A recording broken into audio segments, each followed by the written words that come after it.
is that, when people think about, what are the dangers of using artificial intelligence for very, very important research, like research on public health, there is a lot of worry, rightly, on the problem of epistemic opacity, is called. So the fact that these algorithms are so complex that in fact nobody, not even the people that in fact set them up, know exactly how they work or will be able to explain it in a way that is humanly intelligible.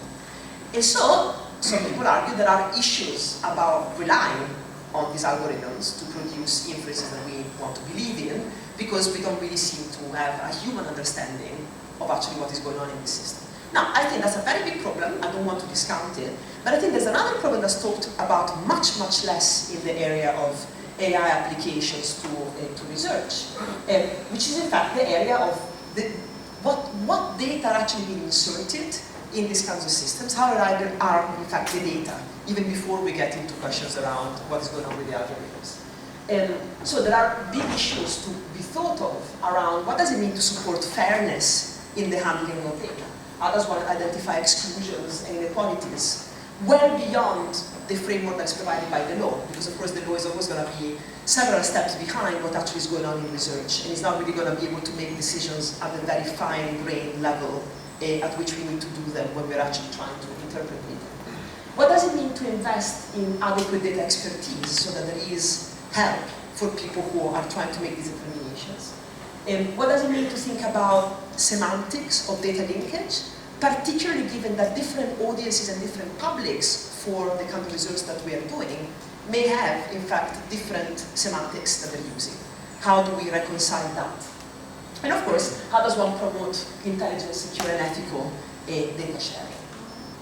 So there is a big question around how does one promote the quality and trustworthiness of data sources, and particularly by making investments on this way of thinking about this, and of course the sustainability of the infrastructures too. So again, one of the interesting lessons that we learned is the fact that data science and data curation are very interdisciplinary, and they include, in fact, work within social science and the humanities, which you wouldn't expect. But in fact, there is a lot of expertise in those domains about what does it mean to think about accountability, what does it mean to think about ethical governance, what does it mean to document in a qualitative way the implications of certain technological and scientific decisions and methodologies. And so these become concerns that in fact end up increasing the quality or the technical work that we've seen happening in data science, that we've seen again over and over again. That the moment in which you start to do work on data linkage aggregation and reuse, which includes some of these considerations, is more time consuming, it may take you a little bit longer to set your work up, but it typically is much more robust in the longer term, because some of these issues have been part of the work from the very beginning. So that's interestingly something that I think starts to be recognized. Certainly in the States, there is a movement towards trying to recognize that. We just launched this journal, which some of you maybe have seen, the Harvard Data Science Review. We started to publish this summer.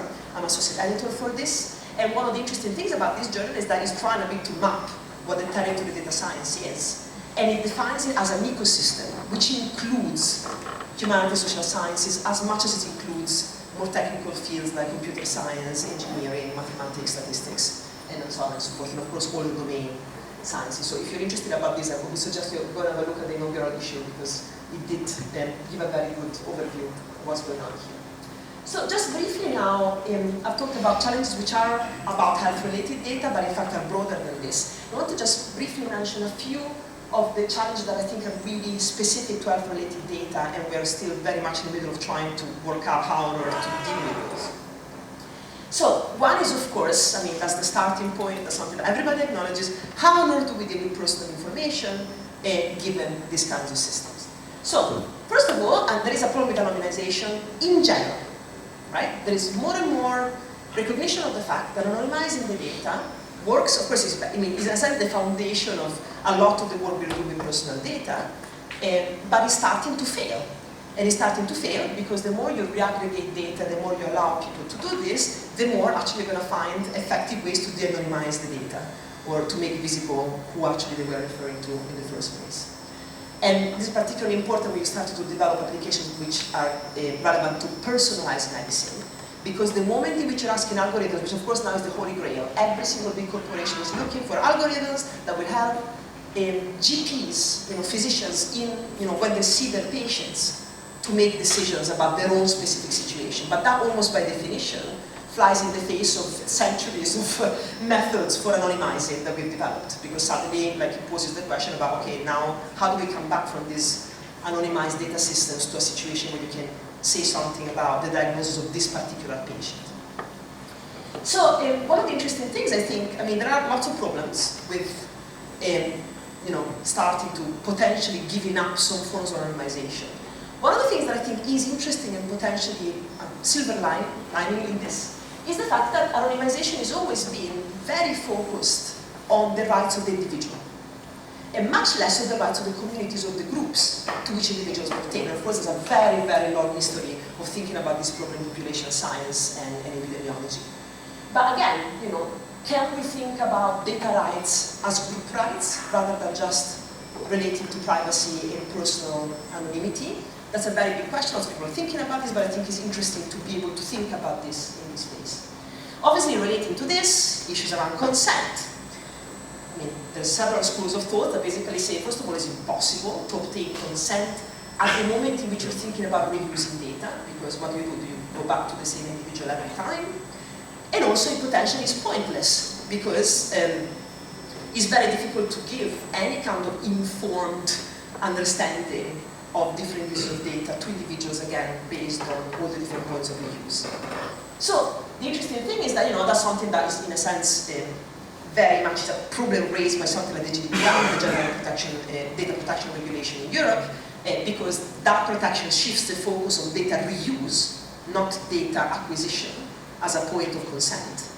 And that raises all sorts of issues about how we're going to do this. Now, I think it's very interesting, rather than just giving up at that point, because it's just too difficult, and either we don't do research anymore, or we just don't care about consent, which is either way is just not the greatest type of conclusion. To think about institutions as becoming a very important point of safeguard because there is expertise there about how data are actually being used, on behalf of individuals and communities whose data are actually being used. So again, something interesting for Cidacs to think about, how much you want to position yourself in this way with respect to accountability to the Brazilian population.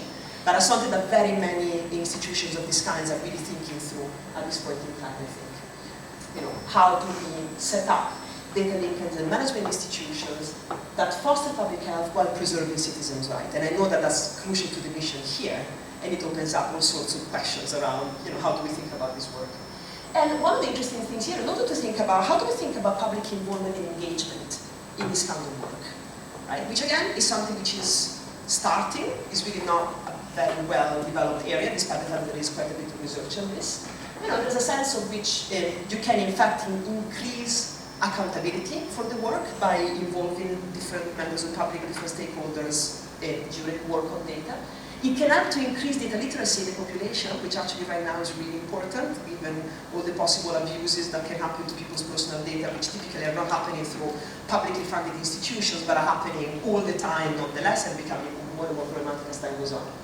And potentially to help the direction of research. What are the questions that as a society we think could be more or less interesting to answer? There is a space there that certainly within the UK, for instance, we are exploring that space quite a bit with different citizen engagement groups in the case of biological research. Now, when it comes to data formats, data types, again, I think there's interesting questions posed by health-related data. One is the question, some people refer to this as data proportionality. So, how do we decide the specification of the purpose of data reuse in relation to access to the data, right? And that's probably, that's one of the situations where this occurs again is some people interpret something like data protection regulations. I'm sure you're going to have these debates also in Brazil, given the upcoming regulation, as, oh, this is going to stop us from doing research, because now that we have to be even more responsible about protecting individuals when data are taken, how can we do exploratory research? How can we do research where we don't really know which questions we're asking, but we want to explore the data space to be able to see which could be the relevant questions to be asked? And that's a very important issue, of course, because part of the point of having data-rich systems is exactly to be able to do that kind of exploration. And so data fishing, if you want, or data mining, without having very well-defined hypotheses. So how much do you share? What degree of specification? Do you apply for data access? I mean, again, there's interesting models of information governance here that start to emerge. For instance, that involve iterative collaborations around the ethics of certain projects, where you actually can start from a very big sweep of data, but then like you revise the conditions under which you use those data as the project goes along. That's another discussion, but anyhow. Obviously, there's huge issues in relation to what happened when you start, say, Cidacs, for instance, decided to start using genomic data in association to the work. I mean, the more you start inserting data types of that type, huge issues emerge that relate to that particular data type that you've really encountered before. And there's constant issues about how does one, and all the big institutions that started from a particular type of data and cohort end up having this kind of issues. So how do you adapt those systems so as to actually then incorporate the very different characteristics of different other data types? And it's interesting because there's actually, in a sense, still relatively little international coordination around these issues, which I found extraordinary because I keep being, like even just in my own little world, consulted and collaborated with very different institutes all over the world, actually having exactly the same problems. But are not really communicating about this as yet. I mean, historically it's understandable. There's fields like in climate science, in astronomy, where like this kind of data sharing, data reuse has been the subject of literally centuries of methodological discussions. And in infrastructural work around the world. So I mean, we're not quite